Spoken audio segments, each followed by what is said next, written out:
Hello friends, அஸ்ஸலாமு அலைக்கும். இப்போ நம்ம என்ன ரசம் வைக்க போகிறோன்னா, நம்ம தேங்காய் பால் ரசம் தான் வைக்க போகிறோம். இது குழம்பு மாதிரியா அவ்வளோ ஒரு டேஸ்ட்டாக இருக்கும். இது வயிற்று புண்ணுக்கெல்லாம் ரொம்ப நல்லது. வாங்க எப்படி செய்யுதுன்னு வீடியோக்குள்ளே போகலாம். வீடியோவை ஸ்கிப் பண்ணாமல் பாருங்கள். அதுக்கு நான் இப்போ ஒரு மிக்ஸி ஜார் எடுத்திருக்கேன். அதில் கொஞ்சம் ஜீரகம் 1 ஸ்பூன் போட்டுக்கலாம். மிளகு நல்லா ஒரு 1.5 ஸ்பூன் மாதிரி வச்சுக்குவோம். ரசத்துக்கு மிளகு கொஞ்சம் அதிகமாக வச்சா தான் நல்லாயிருக்கும். பூண்டு ஒரு 10 பல் எடுத்திருக்கேன். பச்சை மிளகாய் 2 சேர்த்துருக்கேன். பெரிய வெங்காயம் 1 எடுத்திருக்கேன். அது 2 பாதியாக கட் பண்ணிக்கலாம். மஞ்சத்தூள் ஒரு 1/2 ஸ்பூன் போட்டுக்கலாம் ரசத்துக்காக. இப்போ தண்ணி ஊற்றாமல் நம்ம இதை அரைச்சிட்டு வந்துடுவோம். இப்போ தேங்காய் ஒன்று அதை அரைச்சி நான் பால் புழிஞ்சிக்கிறேன். ஃபஸ்ட்டு பால் செகண்டு பால்னு எடுத்து வச்சுக்கோங்க. இப்போ ஃபஸ்ட்டு பால் அது அப்படியே இருக்கட்டும். செகண்டு பாலில் நான் ஒரு எலுமிச்சம்பழம் சைஸு புளி ஊற போட்டிருந்தேன். ஃபஸ்ட்டு பால் அப்படியே ஓரமாக இருக்கட்டும். இப்போ 2வது பாலில் நம்ம புளி ஊற போட்டிருக்கோம். அதை நம்ம கரைச்சி எடுத்துக்கலாம். இப்போ நல்லா வடிகட்டிக்குவோம்.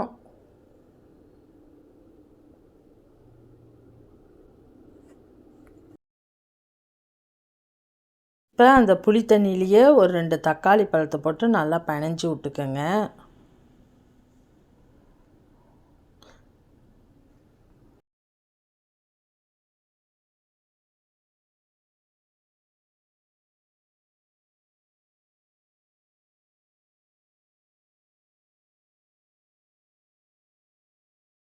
இப்போ அரைச்சோம்ல ரசத்துக்காக அந்த பொடியை அது கூட சேர்த்துக்குவோம்.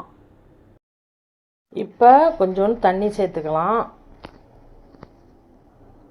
நமக்கு புளிப்பு எந்த அளவுக்கு வேணுமோ அந்த அளவுக்கு கொஞ்சமாக தண்ணி சேர்த்துக்கோங்க. அப்புறம் நம்ம தேங்காய் பால் வேறு சேர்க்குற மாதிரி இருக்கும். அதனால் உப்பு தேவையான அளவு சேர்த்துக்கோங்க. நம்ம கரைச்சி வச்ச ரசத்தை அடுப்பில் ஏற்றி இப்போ நம்ம கொதிக்க விடுவோம். இப்போ நல்லா கொதி வந்துருச்சு. இந்த ரசத்தை நம்ம கொதிக்க விடலாம். தேங்காய் பால் ஊற்றுனதுக்கு பிறகு தான் நம்ம கொதிக்க விடக்கூடாது. இப்போ நம்ம தேங்காய் பாலை சேர்த்துக்கலாம். இப்போ அடுப்பை அமர்த்திடுங்க. இப்போ தாளிப்பு கொடுத்துக்குவோம்.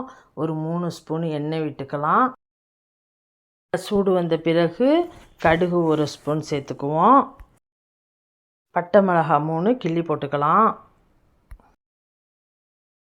வாசத்துக்காக கருவேப்பிலை ஒரு கொத்து சேர்த்துக்குவோம். பெருங்காயத்தூள் நல்லா கொஞ்சம் சேர்த்துக்குவோம். நல்லா 1 ஸ்பூன் அளவுக்கு சேர்த்துக்கலாம். இது அப்படியே நம்ம ரசத்தில் ஊற்றிடுவோம். மல்லிக்கீரையும் தூவி விட்டுறலாம். இப்போ ரசம் ரெடி ஆகிடுச்சு. உங்களுக்கு பார்த்தாவே தெரியும் எவ்வளோ டெம்டிங்காக இருக்குன்ட்டு. இந்த ரசம்லாம் வயிற்று புண்ணுக்கெல்லாம் ரொம்ப நல்லாயிருக்கும். குழந்தைங்கள்லாம் விரும்பி சாப்பிடுவாங்க. இந்த மாதிரி நீங்களும் ட்ரை பண்ணி பாருங்கள். இந்த ரசம் பிடிச்சிருந்தா எனக்கு சப்ஸ்கிரைப் பண்ணுங்கள். மீண்டும் இன்ட்ரெஸ்டிங்கான வீடியோவில் மீட் பண்ணுவோம். ஓகே, பாய்.